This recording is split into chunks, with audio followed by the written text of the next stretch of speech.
ยกที่หนึ่งเสียครับมาไหวมาแล้วไหวมาแล้วมันต้องตีกันแท้แน่นอนมันต้องตีกันเพราะว่ากูเตือนจ้างมาตีกัน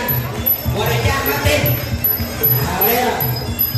เห็นพานุรักษ์กับจ้าชายทำหน้าที่นี่ยังไปยังก็ศูนย์ไปยังก็ศูนย์สำหรับจ้าชายเอานี่เห็นพานุรักษ์ไปยังก็ศูนย์เอามาโอ้ตีบอลฟังลำไปบ่ตีมาอีกตีบอลฟังลำไปบ่เอาเร็วไปสิตีบอลฟังลำเจ้าคืนเอาดีเห็นพานุรักษ์กับจ้าชายทำหน้าที่เอามาสตาร์ทดีแล้วเอาไปแล้วเห็นพานุรักษ์นี่ก็สิ่งมักแสงสำหรับเห็นพานุรักษ์ชาชายโอ้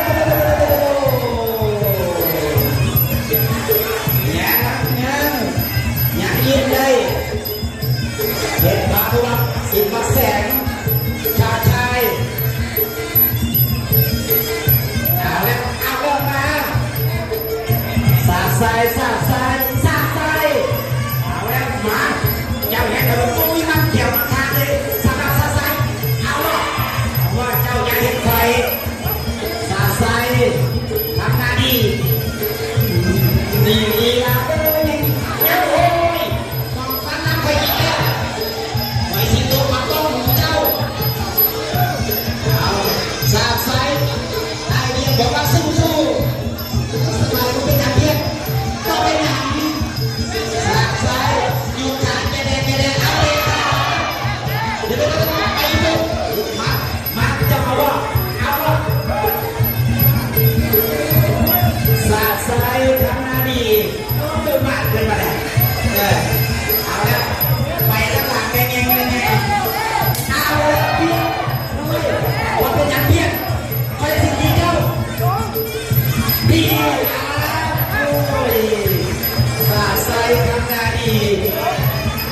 การกองทัพแทงขึ้นสู่กระถิ่นเอาพี่เอา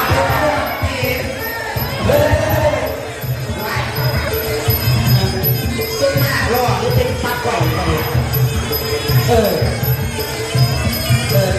สาดใส่นี่ยังไม่ได้บอกกับลูกของกันไหนโอ้เป็นมักสูงต่ำเลยสาดใส่เอาสาดใส่นี่โอ้ลงทุนน้ำเด็ดให้รู้ยัดมือลูกเดียวเอาสาดใส่ยกแรกไปก้นซึ้งเจ้าอยู่สำหรับผู้ต่อไปก็เตรียมตัวให้พร้อมสำหรับเดินเบสนะครับ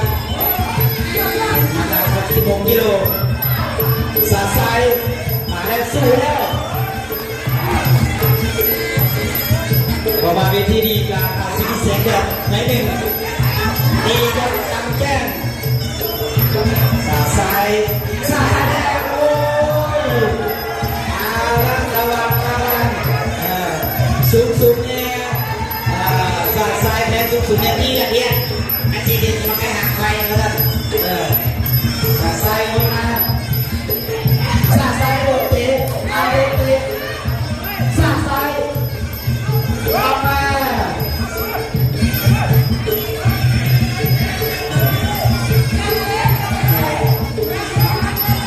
สาดใส่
อีกเอา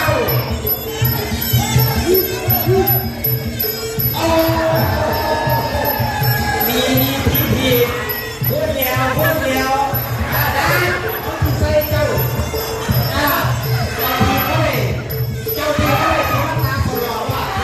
มาโอ้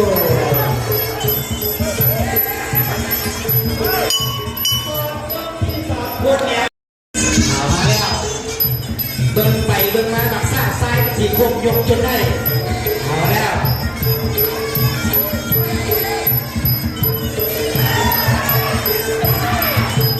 เด็กตาดวงโอ้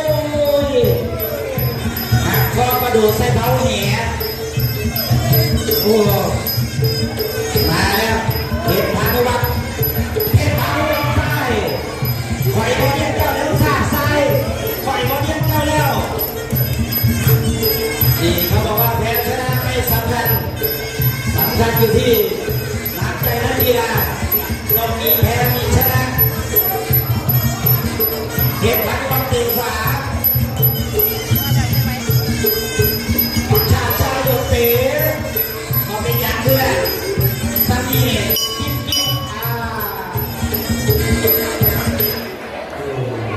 นี่คือน้ำใจนักกีฬานี่ถือว่าน้ำใจในเรื่องของชาติไทยนะครับโอ้ถือว่าสุดยอดนี่เป็นราคาตัวด้วยดูต่อไปนะครับเดอะเบสคุณผู้หลวงตักกี้สิบต่อเท่าครับผู้ต่อไปนะครับชูมือเฮ็ดพานุวัฒน์นี่